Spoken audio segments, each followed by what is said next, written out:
अच्छा जी, अब मैं स्टार्ट कर दी है रिकॉर्डिंग भी। देखिए, लास्ट टाइम हमने फिफ्थ जनरेशन वॉर को और हाइब्रिड वॉर को टैकल करना शुरू किया है।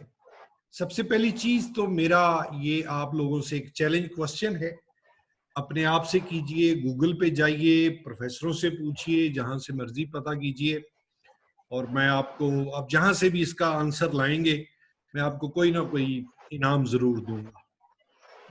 चाहे एक पेंसिल ही हो मेरा अपना बना हुआ, ठीक को आप सुना।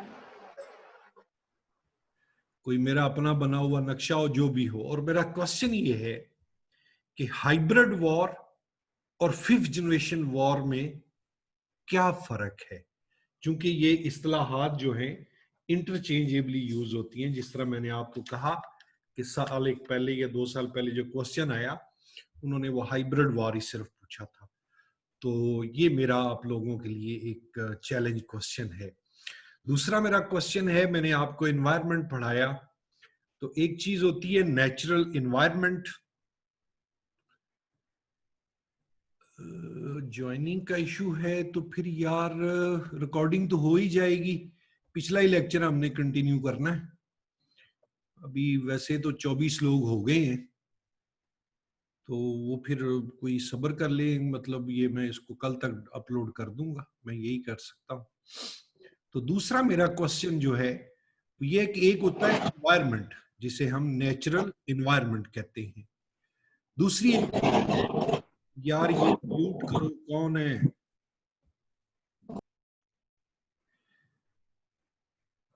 एक दूसरी टर्म होती है, उसे कहते हैं इकोसिस्टम।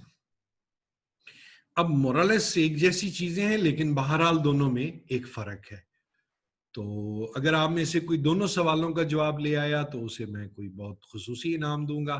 अगर आप कोई एक सवाल का जवाब भी ले आए तो भी आपके लिए प्राइज है। और ये चैलेंज ओपन है, खास तौर पे ये जो दूसरा सवाल मैंने किया है, इकोसिस्टम और एनवायरनमेंट का फर्क। तो इसके लिए आपके पास 24 घंटे हैं। कल शाम 7:30 बजे तक आपने मुझे इसका रिप्लाई जो है वो करना होगा। पहला क्वेश्चन मैंने पूछा है जी कि फिफ्थ जनरेशन वॉर और उसमें हाइब्रिड वॉर में क्या फर्क है। और दूसरा क्वेश्चन मैंने पूछा है कि नेचुरल एनवायरनमेंट यानी एनवायरनमेंट या नेचुरल एनवायरनमेंट और इकोसिस्टम में क्या फर्क होता है। राइट, ओके जी। अच्छा, अब आज हमें एक नई स्टूडेंट ने ज्वाइन किया है, और शायद एक अजमत भी है, कोई नया है या ये पुराना ही है। तो हम थोड़ा सा रिपीट कर देते हैं। और नादिया, आप इसके बाद ना आपको चैनल का लिंक आ जाएगा, तो आप वहां पे जाके ना इसका पार्ट 1 जो है वो सुन लीजिएगा, तो आपको क्लैरिटी हो जाएगी। हम बात कर रहे थे फिफ्थ जनरेशन वॉर और टेररिज्म की। देखिए, फिफ्थ जनरेशन वॉर गो के हमने उसे एक दफा कंक्लूड किया। अच्छा, मुझे एक दो लोगों ने सवाल किया कि जी सर, जो टेरर ये सेक्टेरियनिज्म है, ये तो बहुत पुरानी बात है। और या अगर मैंने कादियानियत के इशू की बात की तो लोगों ने कहा जी वो भी बहुत पुरानी बात है। देखिए, टेक्निक सारी ही पुरानी है, लेकिन उन्हें जदीद खतूत पर इस्तवार करके तो उन चीजों को रीलॉन्च किया गया है। और मैंने आपको बड़ा क्लियरली बताया है कि अभी तक फिफ्थ जनरेशन वॉर का battle ground basically Muslim countries बने हैं, ओनली मुस्लिम कंट्रीज। और ये सिलसिला कब से शुरू हुआ? ये सिलसिला स्टार्ट हुआ जब रूस टूटा।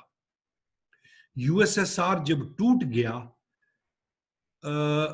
तो अमेरिका यूनिपोलर यानी एक सिंगल पावर के तौर पे, सुपर पावर के तौर पे उभरा। तो अब उसके सामने और कोई टारगेट नहीं था मां सिवाय मुसलमानों के। तो उन्होंने एक पोटेंशियल एनिमी के तौर पे, जी इकरा पूछिए, जी इकरा क्या क्वेश्चन है आपका? आपने हाथ खड़ा किया कि गलती से हो गया?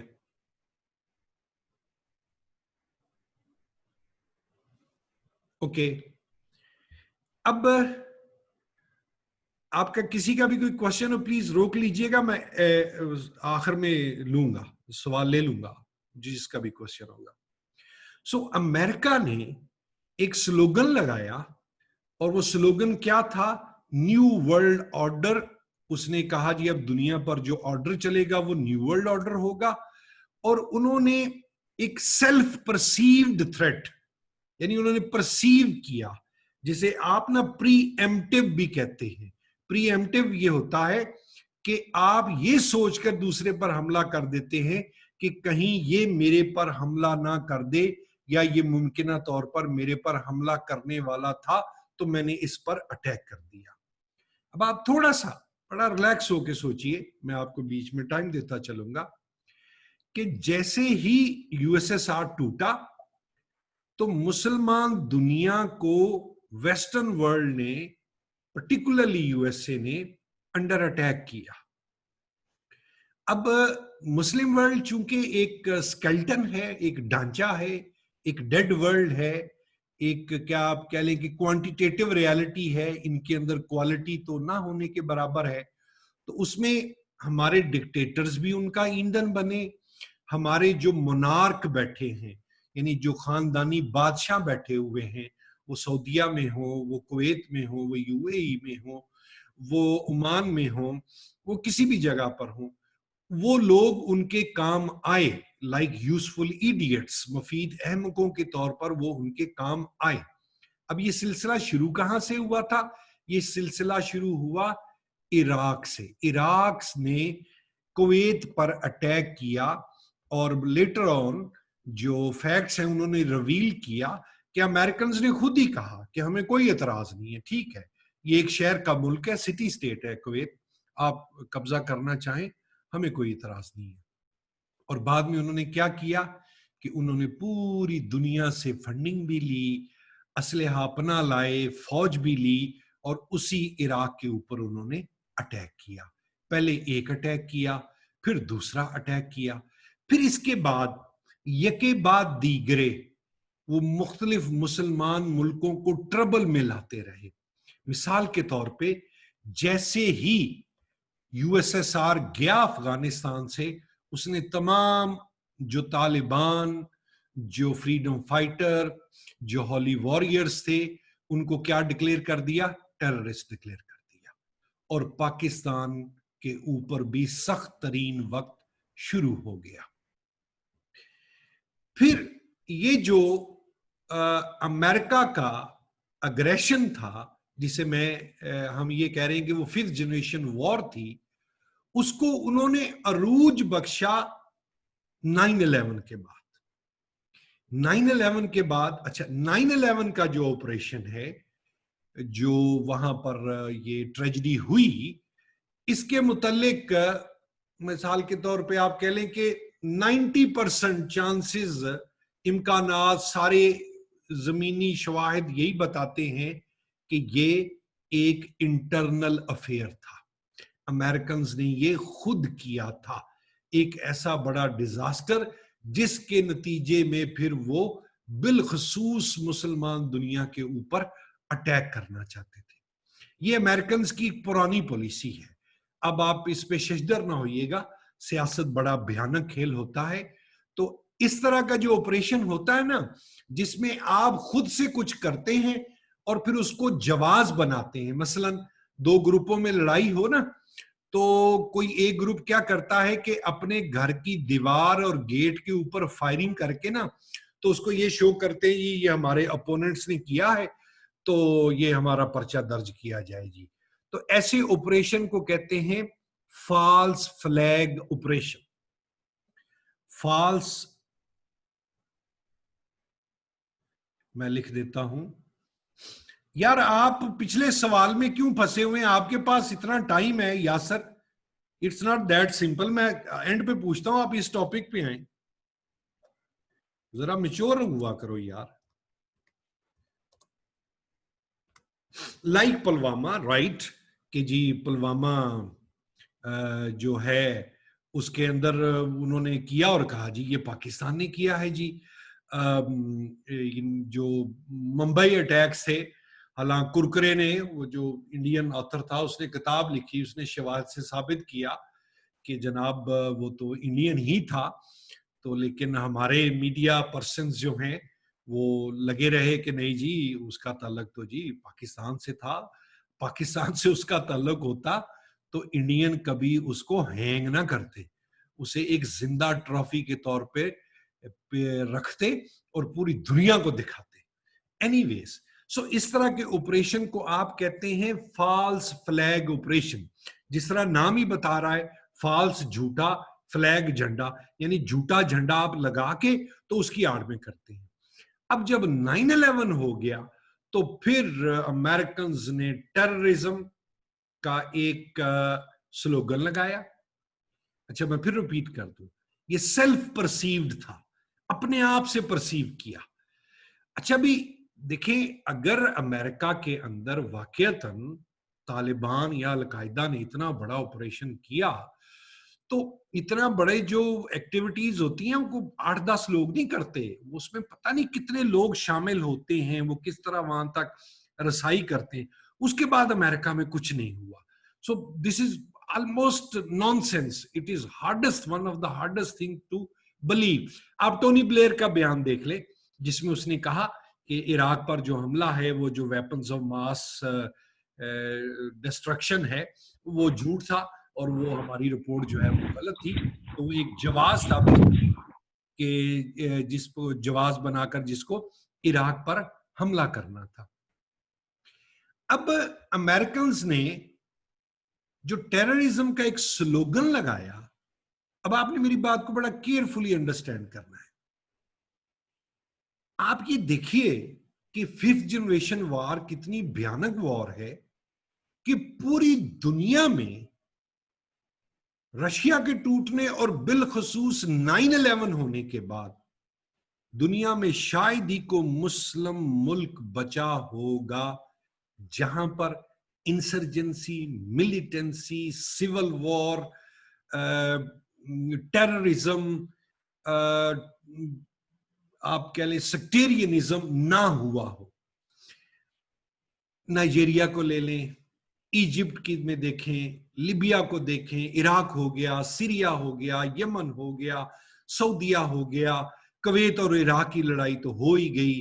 अमेरिकन जो है वो खुद आके बैठ गए अफगानिस्तान के अंदर। मैंने लास्ट टाइम भी आपको कहा था कि बर्मा के मुसलमान बेचारे वो तो माइनॉरिटी में थे, वो भी नहीं बचे। तो यके बाद दीगरे मुस्लिम दुनिया अंडर अटैक आती गई। अब सवाल ये पैदा होता है कि मरे भी मुसलमान, और दुनिया में जो टेररिज्म है उसका जो सिनोनिम है, उसका जो इस्तारा है, उसकी जो एसोसिएटिव मेमोरी है उसके साथ, वो भी कौन बन गए? मुसलमान। This is 5th generation war. हलाक भी मुसलमान हो रहे हैं, मारने वाले भी बहुत सारी जगहों पे मुसलमान ही है, बहुत सारी जगहों पे पता ही नहीं चल रहा। अब आप देखिए पाकिस्तान में ब्लैक वाटर्स आ गए, आप उन दिनों को रिकॉल कीजिए, रहील शरीफ से जो पहले का दौर है कि पाकिस्तान की क्या सूरत हाल हो गई थी। दीगर जो मुस्लिम कंट्रीज हैं, आपको टर्की का वो जो कू होते होते रह गया था, तो कू जो है वो कभी भी कहीं भी जो है वो अमेरिकन स्पॉन्सरशिप के बगैर इतनी बड़ी जुर्रत जो है वो बड़ी खाल खाल होता है। आप इजिप्ट को ले लें, सिसी किसको टॉपल करके आया? मोरसी को। तो भाई वो इलेक्टेड था, लोगों ने वोट दिया, अगर वो कुछ गलत करता तो लोग उसे हटा देते, लेकिन उन्होंने उसको फंडिंग की, उसके सारे कर्जे माफ किए और वो सिसी अभी तक बैठा हुआ है। सबसे अहम बात नोट कीजिए, ISIS, दाइश। अच्छा जी, ये किस लिए बनी है ऑर्गेनाइजेशन? ये जी एक मुस्लिम स्टेट होगी, इराक एंड सीरिया, एक खलीफा होगा, मुसलमानों की मदद करेगा। एक लम्हे के लिए मान ले कि अगर ये ठीक है, आप ये बताएं क्या ISIS कभी इजराइल के बॉर्डर पर भी पहुंच पाई? Answer is no.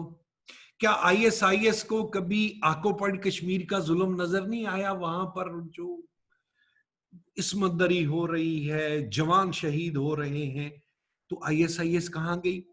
ISIS American को तो अफगानिस्तान के अंदर जाके, मतलब चाहिए तो ये था कि वो तालिबान के साथ मिलते और मिलके जो है वो कोई अपना लॉन्च करते, लेकिन उन्होंने मारा किनको? मुसलमानों को ही मारा। सो टोटली सेम, मतलब हार्डेस्ट टू अंडरस्टैंड कि यार ये क्या हो रहा है। अच्छा, तालिबान अफगानिस्तान के अंदर अमेरिकन के खिलाफ लड़ रहे हैं, पाकिस्तान के अंदर तहरीक तालिबान पाकिस्तान खुद से खड़ी कर दी गई। सो ये क्या था सारा कुछ? ये 5th जनरेशन वॉर थी। 5th जनरेशन वॉर के अंदर जो आइडिया सबसे ज्यादा एग्जिस्ट करता है, वो कहते हैं कि perceptions are stronger than realities, make such perceptions. अब परसेप्शन क्या बनाएगी? Muslims are terrorist. अब आप खुद फैसला कीजिए कि मुस्लिम्स तो विक्टिम हैं। अच्छा, या मिसाल के तौर पे कोई एक तहरीक है, भूकू हराम कोई ले लें आप, नाइजीरिया से चलती है, वो जनाब कोई ऐसी तहरीक तो नहीं उठी, मैं ये नहीं कह रहा कि उठनी चाहिए, कि जो नॉन मुस्लिम है या एंटी मुस्लिम है उनको भी थोड़ा टफ टाइम दें। ऐसा किसी जगह नहीं हुआ। सो ये सेल्फ एविडेंट है, ये सेल्फ एविडेंट है कि ये सारे का सारा जो इक्वेशन थी ये कुक्ड थी, ये मैन्युफैक्चर की गई थी, ये इंजीनियर्ड की गई थी। For what? To attack, to bring under attack Muslims, Islamic world. ढोंग क्या रचाया गया था? Clash of civilization. आपके ख्याल में क्लैश कभी वो भी क्लैश होता है जिसमें दो अपोनेंट जो हैं वो बराबरी की ना हो? मुकाबला तो तब होता है ना जब दो लोग बराबर के हों। अब मुस्लिम दुनिया में से कौन उठेगा कि जो अमेरिका और जिसके एलाइज, आगे बर्तानिया, आगे फ्रांस और दीगर जो स्मॉलर नेशंस हैं, तो क्लैश का नाम दिया गया। अब उस क्लैश ऑफ सिविलाइजेशन की थ्योरी में क्या कहा गया कि जी दुनिया में बेसिकली 3 तहजीबें ऐसी हैं जिनमें तसादम का खतरा है। वेस्टर्न सिविलाइजेशन यानी Europe, America, Canada, Australia, New Zealand, एक इस्लामिक सिविलाइजेशन और एक चाइनीज सिविलाइजेशन।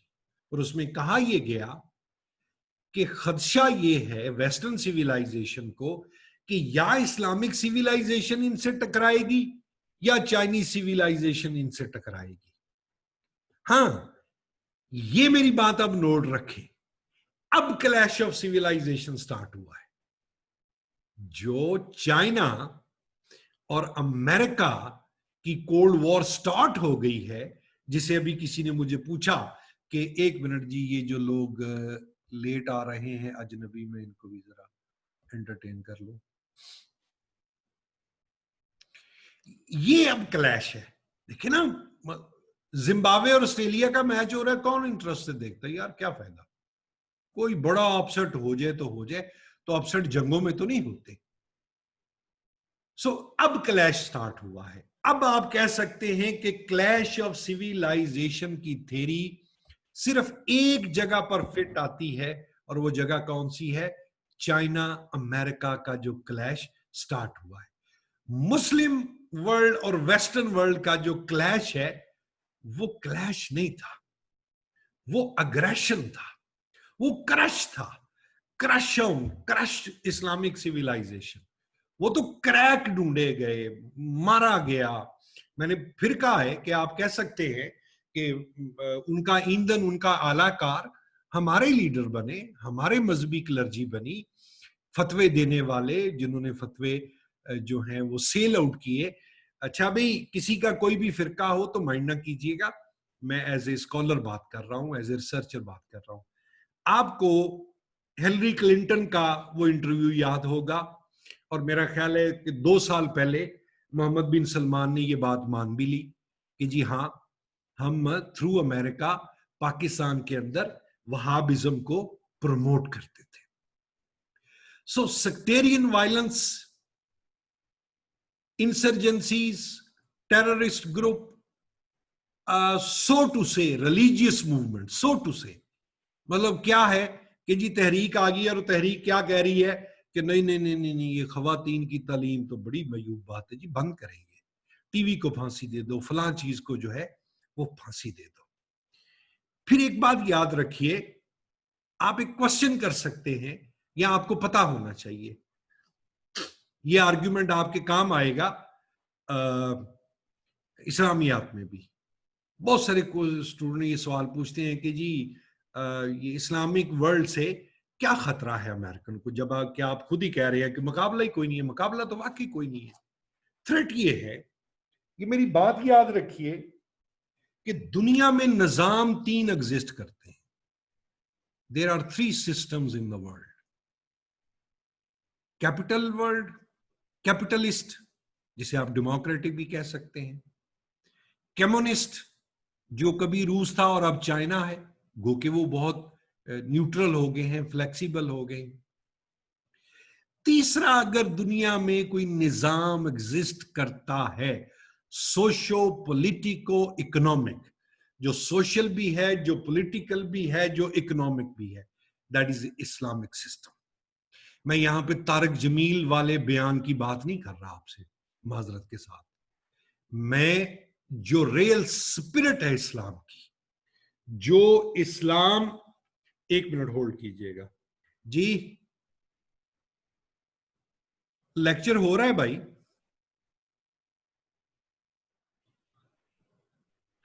मैं करी जा रहा हूं यार।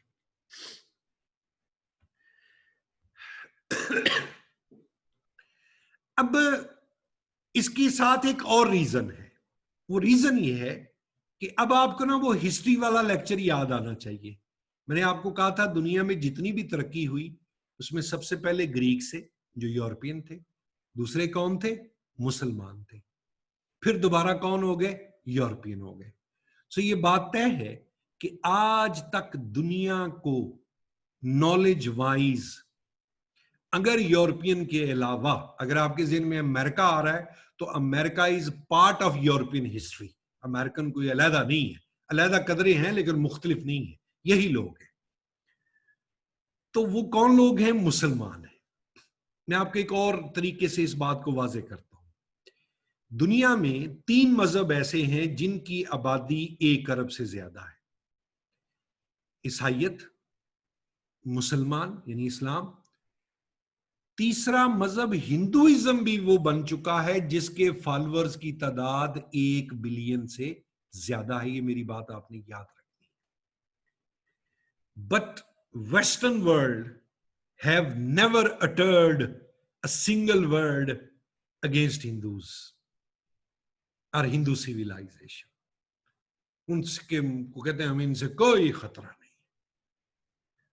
तो भाई मुसलमानों की सूरत हाल तो इंडिया के हिंदुओं से भी तकरीबन खराब है। भाई माली खुशहाली तो है अरब वर्ल्ड में, बाकी तो वो अभी तक वो मुनार्क होता है, जो खानदानी बादशाहत होती है, यानी बाप मरेगा तो बेटा, बेटा नहीं तो भाई, भाई नहीं तो भतीजा ही बादशाह या बादशाह बनेगा।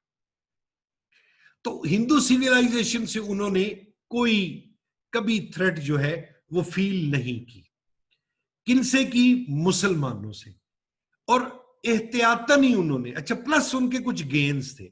अमेरिकन ने कमाना भी था, उन्होंने असला बहुत बेचा है इजिप्ट को, सऊदीया को। ये असला खरीदने वाले उनके बड़े खरीदार हैं।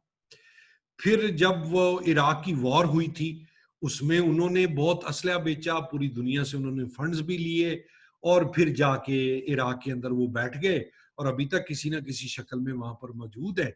और आपको मैं भाई एक बात बताऊं कि मुस्लिम दुनिया का सबसे तगड़ा मुल्क जो पोटेंशियल रखता है ना, मेरी बात याद रखना, वो इराक है, मिडल ईस्ट के अंदर खास तौर पे, क्योंकि ये वाहिद मुस्लिम कंट्री है जिसके पास ज़रात का रकबा भी है, जिसके पास 2 बड़े दरिया भी हैं और जिसके पास तेल भी है। तो उन्होंने बड़ा पिन पॉइंट करके उसी मुल्क को चुना कि जिसके अंदर कोई पोटेंशियल हो सकता था। और ये बात भी आपको याद रहनी चाहिए कि एक कंट्री जो कि मुस्लिम कंट्री था, जो न्यूक्लियर बॉम्ब बनाने की तरफ जा रहा था, और 1984 में इजराइल के F-16 गए थे और वो न्यूक्लियर उनका जो है ना प्लांट वो तबाह करके आ गए थे, और उस मुल्क का नाम इराक है। ये बात आपने याद रखनी है। सो 5th जनरेशन वॉर का अब अरसा हम क्लियर करते हैं कि 1990 91 कर ले टिल 2020, और 5th जनरेशन वॉर मुसलमानों के अगेंस्ट खत्म होने का जरिया पता कौन बन रहा है या बनेगा मुकम्मल तौर पे? चाइना। ये बात यार हेरेडिटी नहीं होती, इनहेरिटेंस होती है। आप ये देखिए कि ईरान का नाटका बंद किया हुआ है अमेरिका ने, कभी फंड्स डी फ्रीज कर दिए, कभी ये पाबंदी, कभी ये, कभी की क्या। तो ईरान का सांस कहां से बहाल हुआ है? चाइना की शक्ल में हुआ है। और अब आप देखिएगा कि चाइना जो है वो ईरान काफी हद तक सुख का सांस ले लेगा। अगरचे मुस्लिम वर्ल्ड में एक डिवीजन बनती नजर आ रही है, क्योंकि अब जिस तरफ चाइना जाएगा तो उसी तरफ पाकिस्तान भी जाएगा, और वैसे भी ईरान पाकिस्तान का नेबरिंग कंट्री है। तो जो अमेरिकन हैं वो चाइनीज वो पहले पाकिस्तान से ईरान, ईरान से ऊपर वो टर्की का रूट बनाएंगे।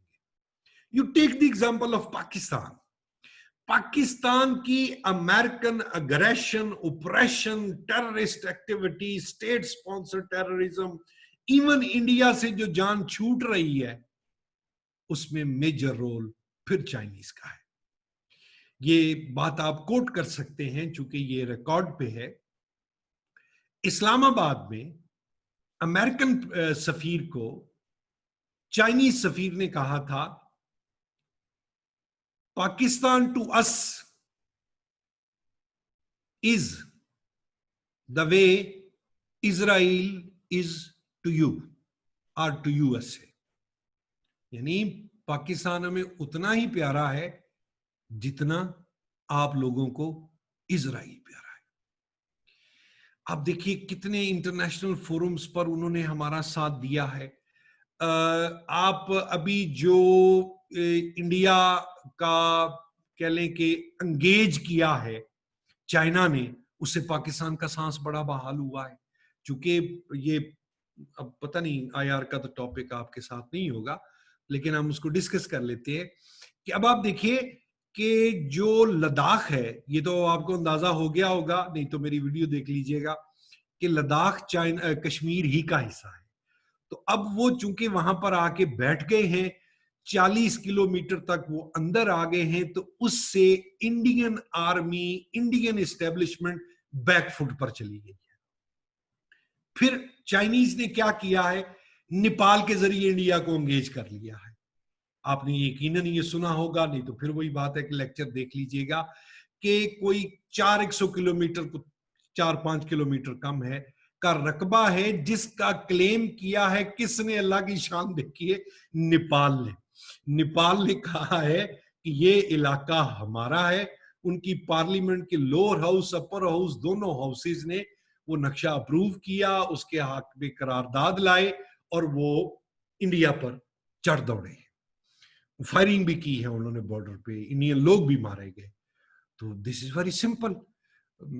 थोड़ा सा वो गैर मुहज्जब सा ना लगे तो वो पंजाबी का गाना है कि मैं नहीं बोल दी मेरा यार बोलदा। तो वो अब वो ये क्लियर है कि ये चाइनीज है, चाइना की जबान है, बोल नेपाल रहा है। फिर अल्लाह की जान देखिए, आगे थोड़ा आइए तो उससे भी छोटा मुल्क भूटान ने इंडिया का पानी बंद कर दिया है। यानी जितना कितना वो कर सकते हैं। छोटी छोटी नदियां आती हैं वहां से, बड़ा दरिया नहीं आता।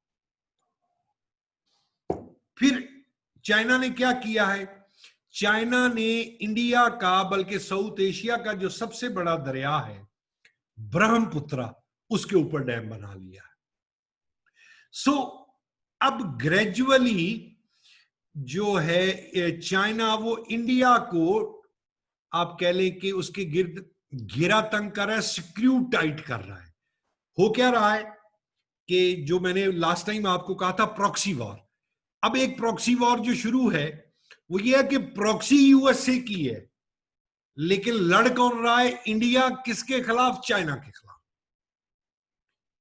और जिसमें नजर आ रहा है, ये तो 4-5 साल हो गए इस टॉपिक पे लिखते हुए, कि अब मेरे इंडियंस जो है वो लूज करेंगे, क्योंकि इंडियंस को हमसे लेसन लर्न करना चाहिए था।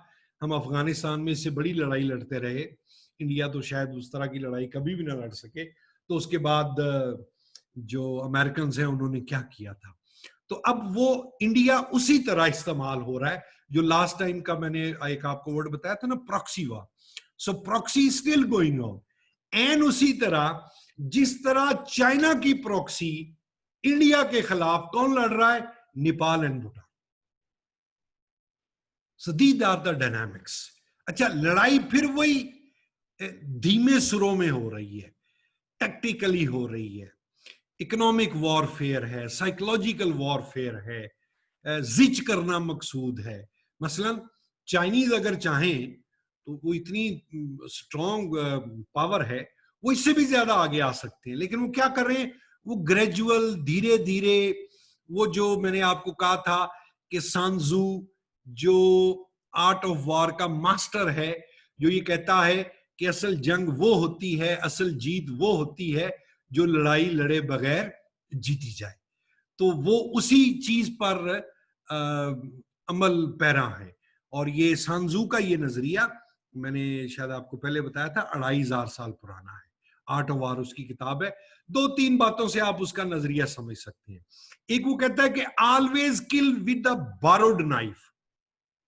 अब बारोड नाइफ का क्या मतलब होता है? ये नहीं कि किसी से चाकू लेके मारो, अव्वल तो ये भी फिक्रा हो सकता है। इसका मतलब क्या होगा कि पता ना चले। असल इसका मफहूम ये है कि किसी पराये बंदे से ही मर्डर करवाओ, ये सांजू कहता है। फिर सांजू कहता है जब आप अपने दुश्मन के बिल्कुल करीब पहुंच जाए, उसे एहसास दिलाएं अभी आप बहुत दूर हैं। आप अभी बहुत दूर हो, उसको एहसास दिलाएं कि आप बिल्कुल करीब आ गए।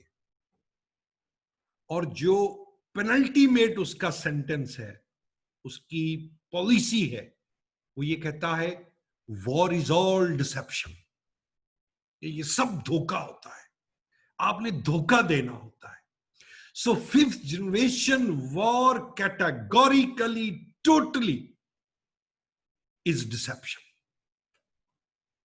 आपने पता ही नहीं चलने देना, आपने उस मुल्क का नवाला छीन लेना है, आपने उस मुल्क के अंदर कल्चरल वॉर स्टार्ट कर देनी है, आपने उस मुल्क के अंदर एक ज़हनी हिजान पैदा कर देना है, समझ ही ना आए हो क्या रहा है, कहां से हो रहा है। इसके लिए एक वर्ड जो मेरे आर्टिकल में मौजूद है, fog of war. Fog of war या फॉगी वॉर, यानी एक धुंध सी नहीं होती। अब धुंध में आप ना चल पाते हैं, ना मूव कर पाते हैं। 5 मीटर के फासले पर या 50 मीटर के फासले पर आपको कुछ चीज नजर नहीं आ रही होती। सो फिफ्थ जनरेशन वॉर में यही किया जाता है, आपकी आर्मी को मुख्तलिफ मुहाजों पर उलझा दिया जाता है। अब आप गौर करें पाकिस्तान पे, इंडियन ने बॉर्डर गर्म रखा, ईरान के साथ कभी सुलह, कभी लड़ाई, कभी ईरान सऊदीया की लड़ाई, पिस उसमें हम रहे हैं।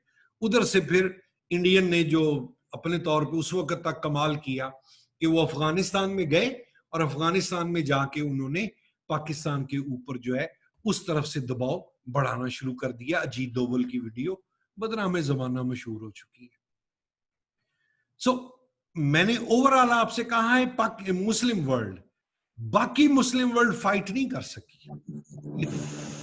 मिसाल के तौर पे आप कह लें कि बच गया, टर्की बच गया, इंडोनेशिया बच गया, मलेशिया किसी ने कहा बहुत हद तक बचा रहा, बोस्निया हर्जेगोविना वो चूंकि यूरोप में है तो वहां पर तो वो छेड़खानी नहीं करते।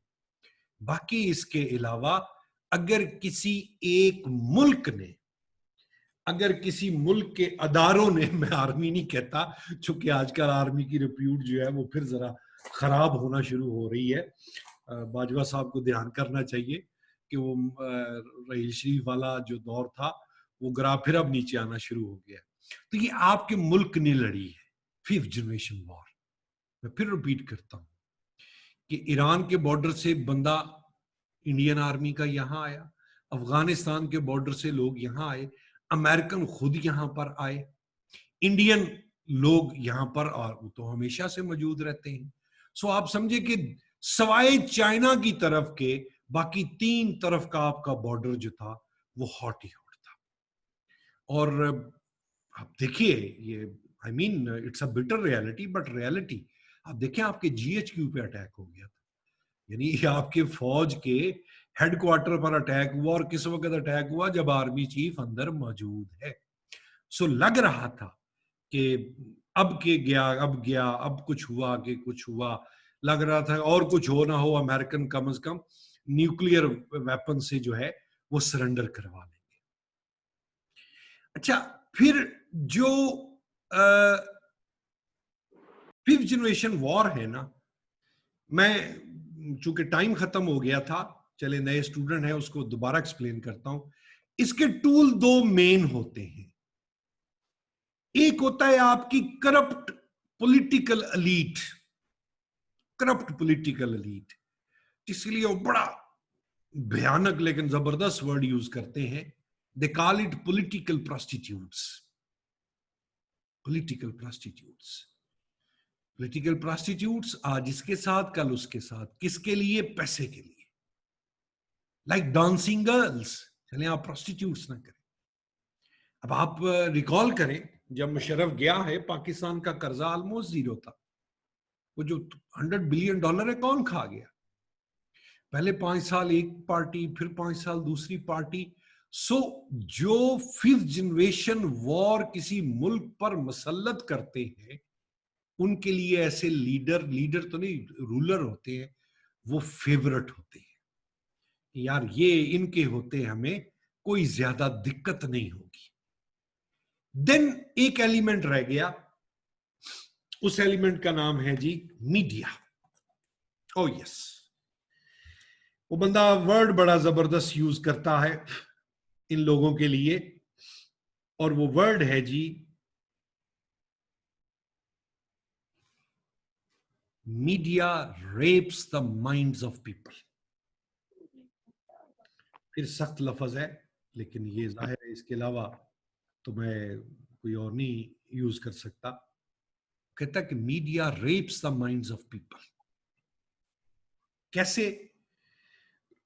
कोई ड्रामा, कोई मूवी, कोई बिला वजह का जाके एक बंदा जो कि इशू नहीं है, नॉन इशू को इशू बनाना।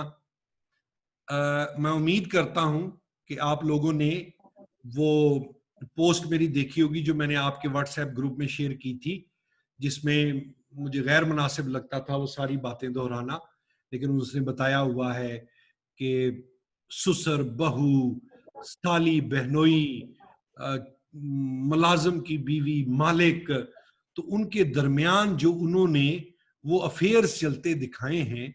अब आप मुझे बताएं कि ये हमारा कल्चर तो नहीं है ना। अब अगर लोग ये इसको क्या नाम देते हैं? इसको नाम देते हैं जी लिबरलिज्म है जी। ये कहां का लिबरलिज्म है? मतलब अगर मगरब की अपनी नॉर्म्स हैं, वैल्यू हमारी भी है, हमारी भी है, अगर उन लोगों को इस चीज पे वो फख्र महसूस करते हैं कि जी लड़की लड़का बालिग हो गए, वो चले गए, देखिए जब वो कहते हैं कि खवातीन को हकूक दो, तो मेरा आर्ग्यूमेंट ये होता है कि उन अम्मा जी के हकूक का कौन वारिस है जो उनके सीनियर सिटीजन होम में बैठी है? जबकि पाकिस्तान में अभी भी मेजोरिटी नहीं, मोस्टली अल्लाह का शुक्र है कि लोग ऐसे हैं कि जो बूढ़े माँ बाप, खास तौर पे दादी अम्मा, नानी अम्मा का जो ये वर्ड है, तो हम उन्हें सर्व करके, उनके पास रहते हुए, उनको रखते हुए, मुझे किसी दोस्त ने कहा कि जी वालदा आपके पास होती है? मैंने कहा जी वालदा मेरे पास नहीं होती, मैं अपनी वालदा के पास होता हूँ। हमारा भी ये कल्चर है, हम भी इसमें प्राउड फील करते हैं। अमेरिकन बहुत एडवांस नेशन है, उनकी अपनी तरजीहात हैं, मैं मानता हूं हम करप्ट मुआशरा हैं, हम जाहिल मुआशरा हैं, लेकिन कुछ चीजों में हम भी बड़े रिच हैं। और हम दो ही चीजों में रिच हैं, एक रिलेशंस में, एक रिलीजन में। मतलब रिलीजन पर पूरा अमल तो नहीं करते, लेकिन अकायद की हद तक। पाकिस्तान जैसी सोसाइटीज में दो इंस्टीट्यूशंस को टारगेट किया जाता है, family and religion. Family and religion. मसलन आप गौर कीजिए, एक चीज में उनको कामयाबी हुई है। वो कामयाबी किस में हुई है कि उन लोगों ने हमारी जो रिलीजियस क्लर्जी है उनसे ऐसी ऐसी हमाकतें करवाई, और अब भी करवा रहे हैं। अगर आप अग्री करें या डिसएग्री करें, मैं आप लोगों की राय चाहूंगा। आप गौर कीजिए, हमारे मुआशरे में अब दाढ़ी वाले बंदे को देखते ही वो वाली इज्जत और एहतराम नहीं मिलता जो पहले कभी मिला करता था। If you agree say yes, if you don't say no. मैं रुकता हूं ताकि जरा आपका भी ब्रेन थोड़ा फ्रेश हो जाएगा। Give your feedback. मैंने ये बात 2-3 दफा प्रोफेसरों से की, तो सबने अग्री ही नहीं किया, मुझे साथ मिसाल दी। मैंने कहा जी क्या? वो कहता यार मैं फलां टूर पे गया था, हम वहां पे गए, चेक पोस्ट आई, पुलिस वाले बस के अंदर आए, उन्होंने दाढ़ी वाले लड़के नीचे उतारे। दूसरा कहता है जी बिल्कुल मैंने भी ये नोटिस किया।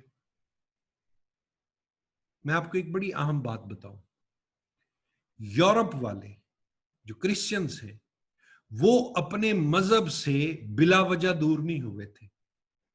उनके क्लर्जी ने, क्लर्जी होता है जो मजहबी पेशवा हो किसी भी मजहब का, वो अपने मजहबी पेशवाओं के, यानी पादरी जो चीजें मुसल्लत कर देता था उन पर, खुद जो प्रिविलेजेस और पर्क्स एंजॉय करता था, उसके एहतजाज में, बल्कि उसकी नफरत में वो अपने मजहब से दूर हो गए।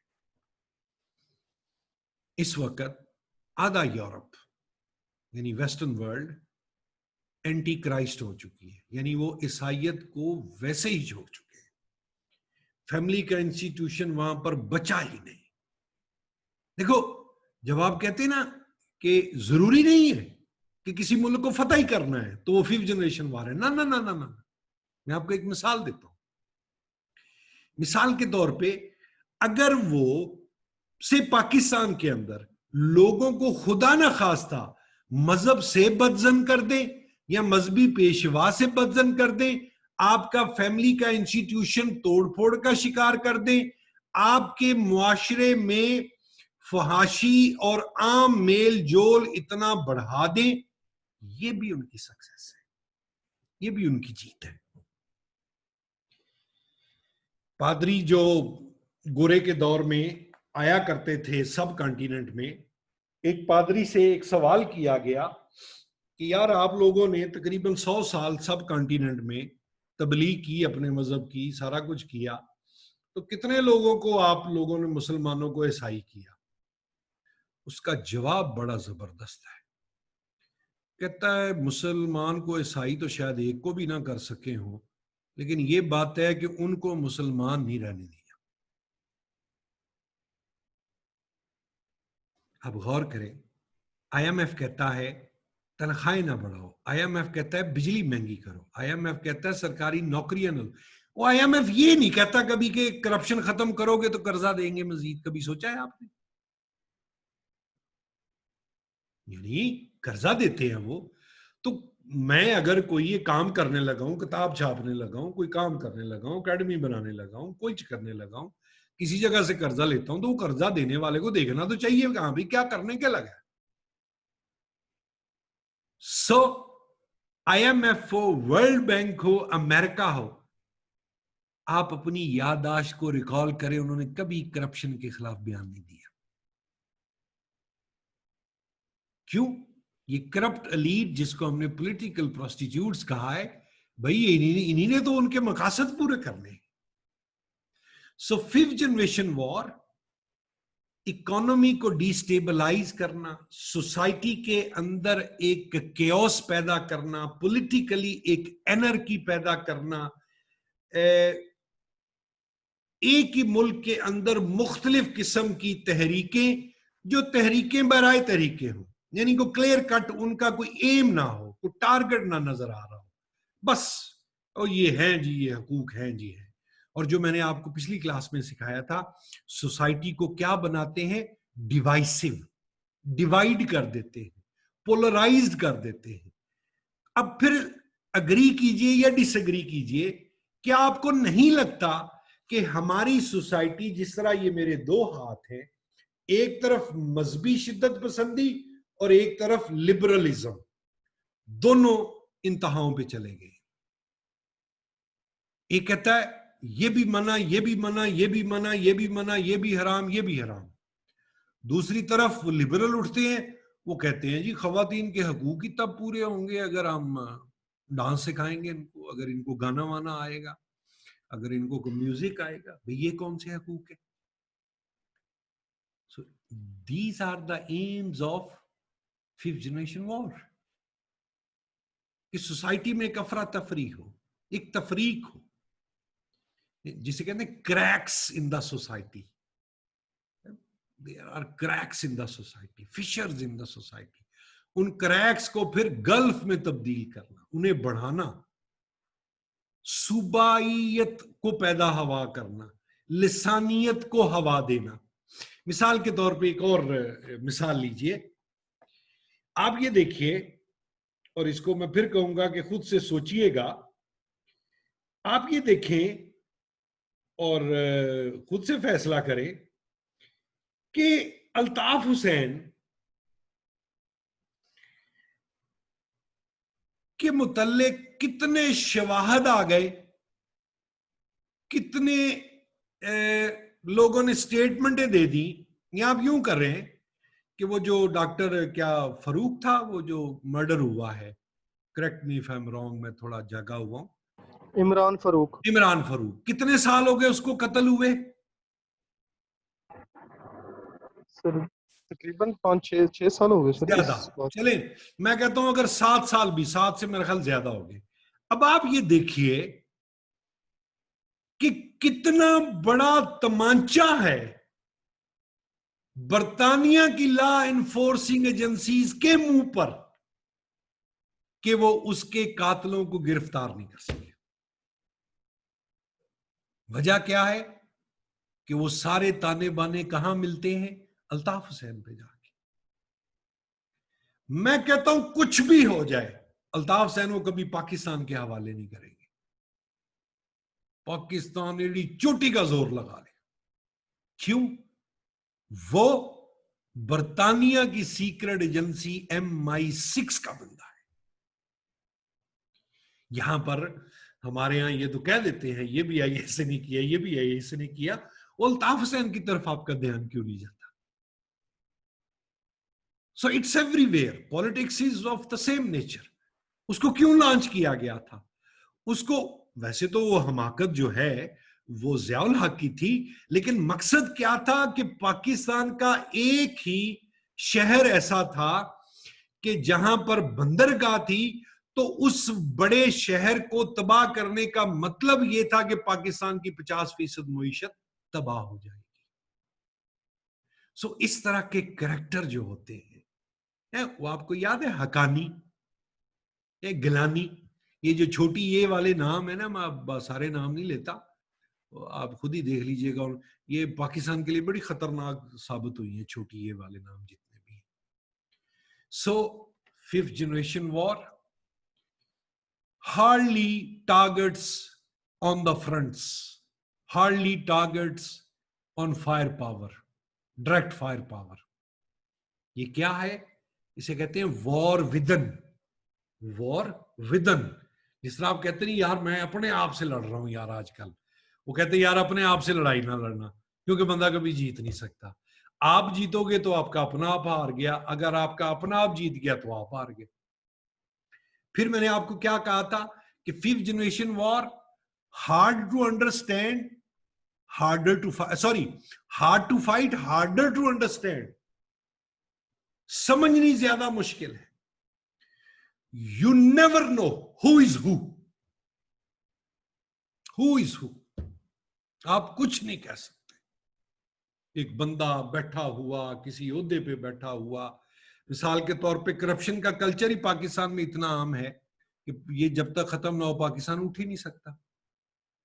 आपको याद है ओबामा जब गया था तो ओबामा ने एक बयान दिया था कि आने वाले 10 से 20 साल साउथ एशिया के हालात खराब रहेंगे. वो कैसे बयान दे गया? इसलिए कि उनको पता है कि भाई हमने किए हुए हैं, तो हमने वो बीज इतने गहरे बोए हुए हैं. मसलन दुनिया के तो बदकिस्मत तरीन मुल्क इंडिया और पाकिस्तान है. बदकिस्मत तरीन मुल्क, पता नहीं किस चक्कर में पड़े हुए हैं.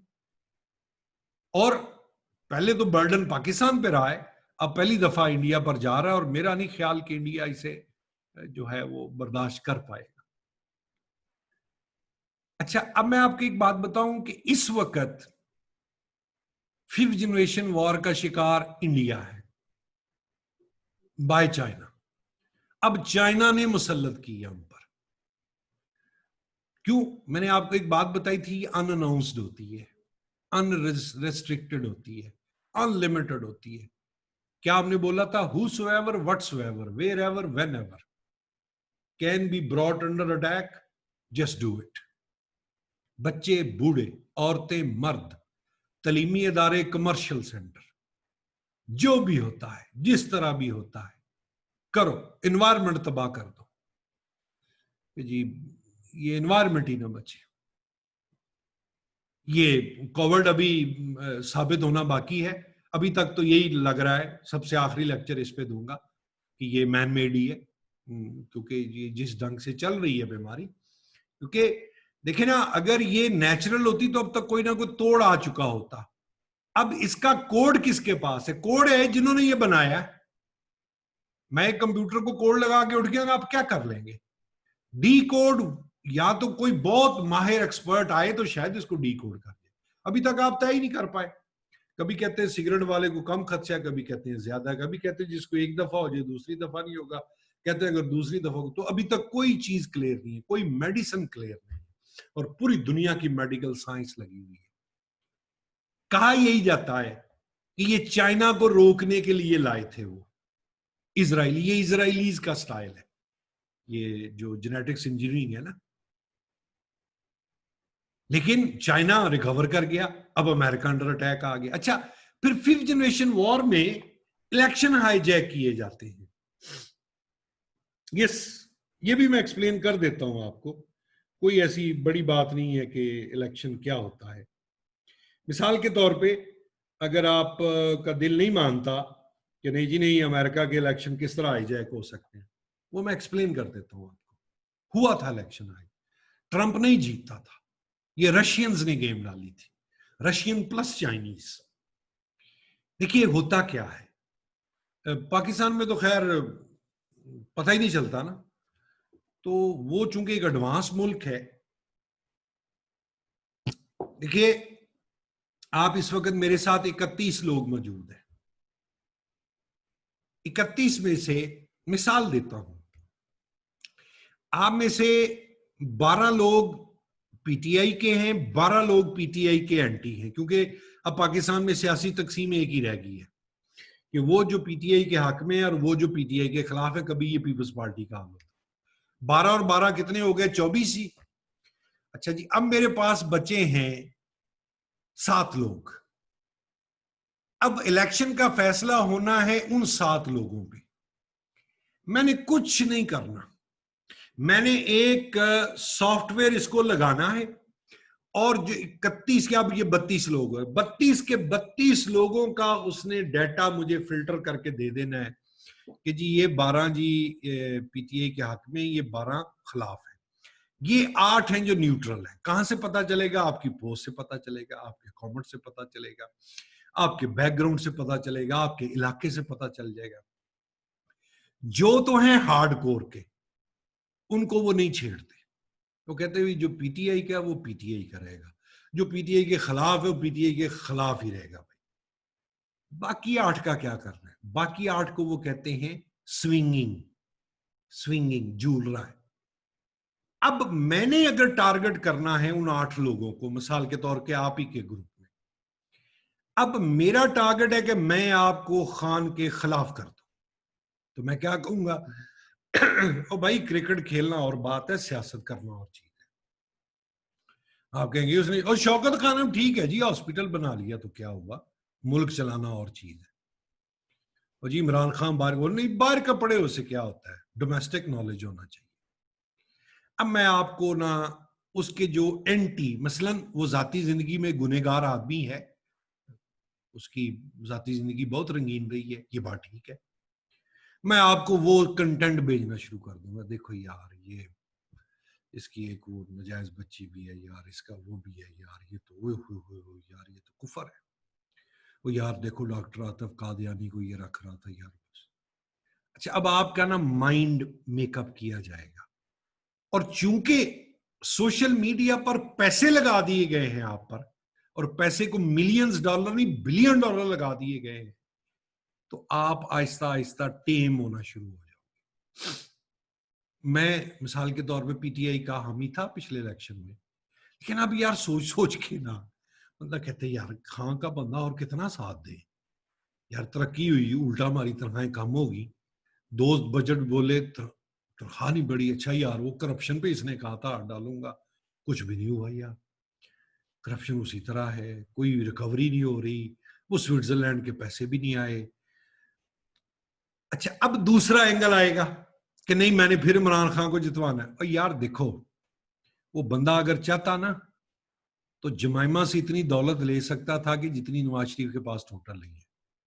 अच्छा, मुझे ऑनेस्टली ये बात खान की बड़ी अपील करती है, और मैंने इसको कंफर्म किया बरतानिया के दोस्तों, उन्होंने कहा ये बिल्कुल बात ठीक है कि करोड़ों पाउंड इसको मिलते थे, इसने नहीं लिए। अच्छा, फिर शौकत खानम भी एक गैर मतलब नामुमकिन चीज थी, उसने बनाया। अच्छा, क्रिकेट को जो उसने अरूज दिया वो हमने खुद देखा, फिर उसका आप कैलिबर देखें, मतलब लेडी डायना उसको मिलने आती थी, मतलब बाकी जो हमारी ये पॉलिटिकल एलीट है इनको तो वो चाहे कि कप पे ना बुलाए, इसको वो मिलने आती थी। अच्छा, इंटरनेशनल कैलिबर उसका है। अच्छा, फिर कहा यह जाता है कि उसने वो बनी गाला की जमीन वसीयत कर दी है जी मेरे मरने। अब अगर आपको ये स्टफ दिया जाएगा, कॉन्स्टेंटली दिया जाएगा, और साइकोलॉजिस्ट बैठे होंगे वो बताएंगे ये टाइमिंग रखें, इतनी दफा इसे ये मैसेज दे, तो ये बंदा कन्विंस हो जाएगा। सो अब आपको पता चल गया होगा कि अमेरिकन इलेक्शन किस तरह हाईजैक हुआ था। हिलरी क्लिंटन की विक्ट्री का चांस 80% था। किस जबान में? गैम्बलिंग की जबान में, जुए की जबान में। मसलन कोई फेवरेट टीम हो, ऑस्ट्रेलिया का मैच बांग्लादेश से हो रहा है, तो वो जो बताते हैं जी 1 रुपया आप इस टीम पे लगाएंगे तो आपको हम 20 पैसे देंगे। ये सूरत हाल थी हिलरी की। मैंने खुद आर्टिकल लिख दिया कि जी अमेरिका की जाहिर है जो गलती हो माननी चाहिए, मेरी भी राय यही थी कि जनाब वो पहली खतून प्रेसिडेंट, चूंकि अमेरिकन जो है ना इस बात से बड़ी चिढ़ खाते हैं कि जब उनको कहो ना यार तुम किस तरह की जमहूरियत, तुम्हारे यहाँ आज तक वो औरत को सदर ही नहीं बन सकी, लेकिन फिर वही मुझे लिखना पड़ा कि जी अमेरिकी जमहूरियत को फिर लड़का ही हुआ है, तो पलट गया जी इलेक्शन। सो इलेक्शन हाईजैक करना, अपने बंदे प्लांट करना, अपने बंदों को प्रमोट करना। अभी आप देखिए खान के इर्द गिर्द, आप मुशर्रफ दौर को देख लें, वजीर आजम हमारे बाहर से आते थे, आप मलाला यूसुफजई को ले लें, वो जितनी भी जो भी है सारा कुछ है, और यार वो अभी से कहती है मैंने वजीर आजम बनना है, तगड़े हो जाओ। सो जहां एक नेशनल इस्टेब्लिशमेंट है ना, इसी तरह एक इंटरनेशनल इस्टेब्लिशमेंट भी मौजूद होती है। अब जी जो कोई समझता है कि वो इकोसिस्टम और या किसी चीज का फर्क बयान कर सकता है तो कर दे, I will take the question that. बस जी, अब आज आपका ये 5th जनरेशन वॉर का टॉपिक खत्म हो गया। Thank you.